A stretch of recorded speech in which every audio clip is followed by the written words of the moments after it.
नमस्कार, आपका स्वागत है फटाफट खबरों में। मैं हूं आपके साथ भावना रनौत। आज हम लेकर आए हैं उत्तराखंड के हर छोटे बड़े शहर की सबसे तेज और ताजा खबरें। तो चैनल को सब्सक्राइब कीजिए और वीडियो कहां से देख रहे हैं कमेंट बॉक्स में जरूर बताएं।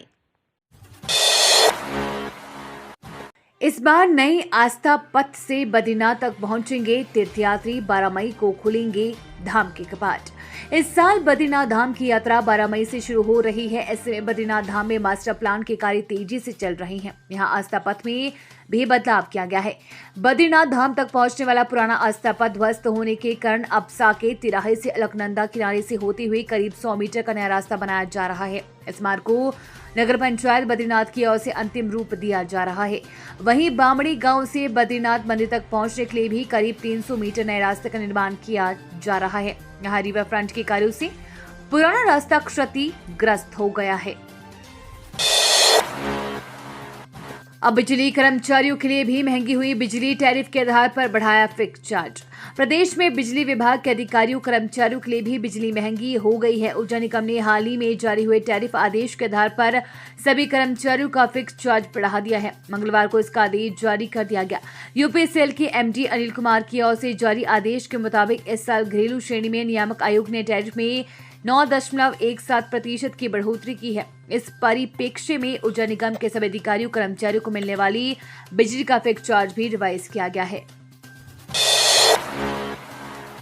आर्टिफिशियल इंटेलिजेंस से बदल सकती है होटल उद्योग की सूरत। पैटर्न की चुनौतियों व भविष्य पर मंथन। आर्टिफिशियल इंटेलिजेंस से पैटर्न खास तौर से होटल इंडस्ट्री में क्रांतिकारी बदलाव आ सकते हैं। होटल में रूम मैनेजमेंट से लेकर उपलब्ध सुविधाओं, सेवाओं, भोजन विकल्पों आदि की पूरी जानकारी एआई के माध्यम से कम खर्च व कम समय में दी जा सकती है।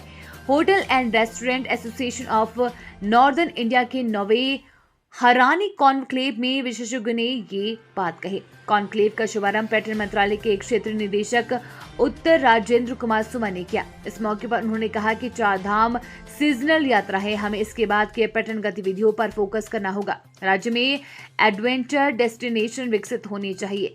विंटर स्पोर्ट्स को प्रोत्साहित किया जाए। वाइब्रेंट विलेज भी पर्यटन को बढ़ावा देने का बड़ा कारक बनेंगे। समर्थ पोर्टल के माध्यम से स्नातक में प्रवेश पंजीकरण शुरू। 1 जून से होगी काउंसलिंग। प्रदेश के राज्य विश्वविद्यालय एवं महाविद्यालयों में समर्थ पोर्टल के माध्यम से स्नातक में प्रवेश पंजीकरण शुरू हो गए हैं। शिक्षा सचिव शैलेश बगोली के मुताबिक पंजीकरण 31 मई 2024 तक होंगे। पंजीकृत छात्रों की काउंसलिंग 1 जून से 20 जून 2024 तक होगी। उच्च शिक्षा सचिव शैलेश बगोली ने कहा कि राज्य के समस्त स्नातक प्रवेश समर्थ पोर्टल के माध्यम से अनिवार्य रूप से संचालित किए जाएंगे। नई शिक्षा नीति को प्रभावी रूप से लागू करने एवं शैक्षिक सत्र को नियमित करने के उद्देश्य से समर्थ पोर्टल को सशक्त बनाया गया है ताकि छात्रों को समाधान प्रदान किया जा सके। घुटनों के रोगियों को राहत देगी ये खास डिवाइस। आईआईटी रुड़की के सहायक प्राध्यापक ने किया है तैयार, बताई खासियत। बढ़ती उम्र, खेलों के दौरान लगने वाली चोट, आधुनिक जीवन शैली, खान पान आदि कारणों से वर्तमान में लोग घुटने संबंधित दिक्कतों से परेशान है। वही मेडिकल उपचार के बाद मरीज को सामान्य स्थिति में आने के लिए अक्सर घुटने के पुनर्वास उपकरण की जरूरत पड़ती है, लेकिन काफी महंगी होने के कारण हर किसी के लिए डिवाइस खरीदना संभव नहीं होता। घुटनों की चोट, जकड़न, अकड़न व दर्द की समस्या से परेशान मरीजों को राहत देने के लिए भारतीय प्रौद्योगिकी संस्थान रुड़की के प्रबंधन अध्ययन विभाग के सहायक प्राध्यापक डॉक्टर आरएल धर ने घुटने का एक ऐसा पुनर्वास उपकरण बनाया है जो सस्ता तो है ही, इसका इस्तेमाल करना भी काफी आसान है।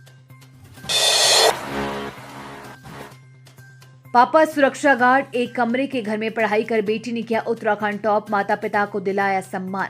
पढ़ने का शौक, एकाग्रता और बिना दबाव के लक्ष्य को ध्यान में रखते हुए अध्ययन किया जाए तो सफलता कदम चूमती है।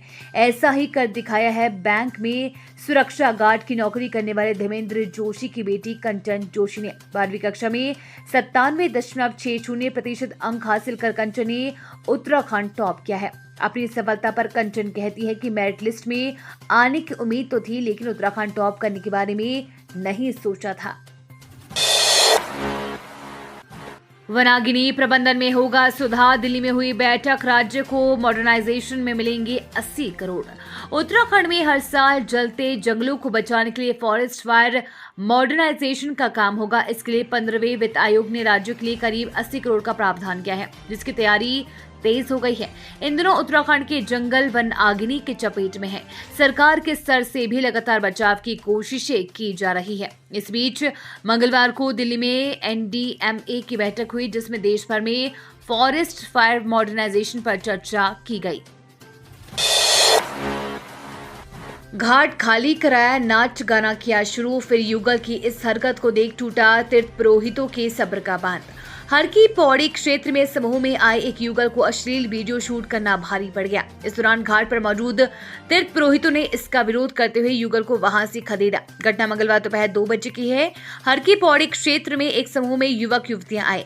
सबसे पहले उन्होंने घाट खाली कराया, इसके बाद नाच गाना शुरू कर दिया। यहाँ तक तो ठीक चला, लेकिन जब अर्धनग्न साड़ी पहनी एक युवती और युवक आपस में आलिंगन करने लगे तो पुरोहितों ने इसका विरोध कर युगल को वहां से भगाया। फर्जी एक्सचेंज से सरकार को लगाया करोड़ों का चूना, चीन के साथ मिलकर गुप्त काम कर रहा था आरोपी। फर्जी एक्सचेंज संचालक अनुराग गुप्ता विदेशी नंबरों को डायवर्ट करने के लिए कई गेटवे को कच्चा दे रहा था। बिना लाइसेंस चल रहे इस एक्सचेंज के माध्यम से उसने 5 महीने में सरकार को करोड़ों रुपए का चूना लगाया है। फिलहाल टेलीकॉम विभाग अब तक हुए नुकसान का आकलन कर रहा है। इसके अलावा चीन से जुड़े होने के कारण अब इसमें राष्ट्रीय स्तर की जांच एजेंसियां भी सक्रिय हो सकती है। माना जा रहा है कि इस काम से उसने राज्य सुरक्षा को भी खतरा पहुंचाया है। दरअसल इस राह से लैंडलाइन कनेक्शन किसी कॉल सेंटर या फिर अन्य सेटअप के लिए लिए जाते हैं। इसके लिए लाइसेंस लेना होता है, लेकिन अनुराग गुप्ता ने इसके लिए कोई लाइसेंस नहीं लिया। 8 राज्यों के लिए एडवाइजरी जारी, भारी वाहन प्रतिबंधित, जानी और किन चीजों पर है रोक। 4 धाम यात्रा में भारी वाहन ट्रैक्टर ट्रॉली लाए जो परिवहन विभाग उन्हें सीज कर देगा। परिवहन आयुक्त ने मंगलवार को 8 राज्यों के लिए एडवाइजरी जारी कर दी। इसमें स्पष्ट किया गया कि कैब मैक्सिमम म्यूजिक सिस्टम प्रतिबंधित है। टूरिस्ट बसों में भी तभी म्यूजिक सिस्टम चलाया जा सकेगा जबकि उसका नियंत्रण कंडक्टर के पास हो। परिवहन आयुक्त अरविंद सिंह की ओर से यूपी, दिल्ली, हरियाणा, हिमाचल प्रदेश, पंजाब, चंडीगढ़, राजस्थान, मध्य प्रदेश के लिए एडवाइजरी जारी की गई है। इसमें कहा गया है कि 4 धाम यात्रा में भारी वाहन ट्रैक्टर ट्रॉली न आने दे। यहाँ परिवहन विभाग उन्हें सीज कर सकता है। मातम में बदली शादी की खुशियां, बारातियों की कार जंगल में पलटी, 3 महिलाओं की मौत, चालक समेत 7 लोग घायल। शक्ति फार्म से बारातियों को लेकर जा रही कार के पूरनपुर पीलीभीत स्थित हरिपुर के जंगल में अनियंत्रित होकर पलटने से 3 महिलाओं की मौत हो गई है, जबकि चालक समेत 7 लोग घायल हो गए हैं। मौके पर पहुंची स्थानीय प्रशासन और पुलिस टीम ने सभी घायलों को CSC में भर्ती कराया। बताया जा रहा है कि सामने से आ रही स्कूटी को बचाने के चक्कर में कार अनियंत्रित होकर पलट गई थी। नीम बीच के पास गंगा में नहाने के दौरान बहा, दिल्ली का युवक तलाश में जुटी SDRF। ऋषिकेश में पर्यटकों की गंगा में बहने की घटनाएं लगातार बढ़ रही है। बुधवार को भी थाना मुनि के रेती क्षेत्र के नीम बीच स्थित पांडव पत्थर के पास दिल्ली का एक युवक गंगा में बह गया। SDRF ने युवक की तलाश की, लेकिन उसका कुछ पता नहीं लग सका। जानकारी के अनुसार घटना दोपहर करीब 12 बजे की है। कनिष्क राणा निवासी विजय विहार फेज 2 रोहिणी नई दिल्ली ऋषिकेश घूमने आया था। दोपहर को वो नीम बीच पर गया और गंगा में नहाने लगा। इस दौरान गहराई का अनुमान न होने के कारण वो गहरे पानी में डूब गया। सूचना पर पुलिस SDRF युवक की तलाश में जुटी है। एक कनेक्शन के लिए चक्कर कटवाने वाले BSNL ने इलीगल टेलीफोन एक्सचेंज को जारी कर दिए 500 नंबर। दून में चल रहे अवैध टेलीफोन एक्सचेंज के मामले में BSNL के अधिकारी व कर्मचारियों की भूमिका पर भी सवाल उठने लगे हैं। जो निगम आम आदमी को एक कनेक्शन देने के लिए कई चक्कर कटवाता है, उसने हवा में चल रही कंपनी को 500 नंबर कैसे जारी कर दिया? STF की ओर से मामले का पर्दाफाश करने के बाद अब भारी संख्या में नंबर जारी करने वाले BSNL के अधिकारी व कर्मचारियों पर भी गाज गिर सकती है। उत्तराखंड के कॉलेज में एडमिशन की चाहत रखने वाले युवाओं के लिए जरूरी खबर, पहले यहां करना होगा रजिस्ट्रेशन। लिंक खबर में। प्रदेश के समस्त विश्वविद्यालयों एवं महाविद्यालयों में स्नातक कक्षाओं में प्रवेश के लिए छात्र छात्राओं का स्मार्ट पोर्टल पर पंजीकरण मंगलवार से प्रारंभ हुआ। पंजीकरण की अंतिम तिथि 31 मई है। पंजीकृत विद्यार्थियों की काउंसलिंग 1 जून से 20 जून तक चलेगी। प्रदेश सरकार ने राष्ट्रीय शिक्षा नीति के निर्देशों के अनुसार AI एवं क्लाउड आधारित प्रौद्योगिकी के साथ समर्थ पोर्टल के माध्यम से मंगलवार से स्नातक प्रथम सेमेस्टर के लिए प्रवेश प्रारंभ किए। ये थी आज की फटाफट खबरें। हम मिलेंगे अगले बुलेटिन में, तब तक के लिए धन्यवाद और जय हिंद।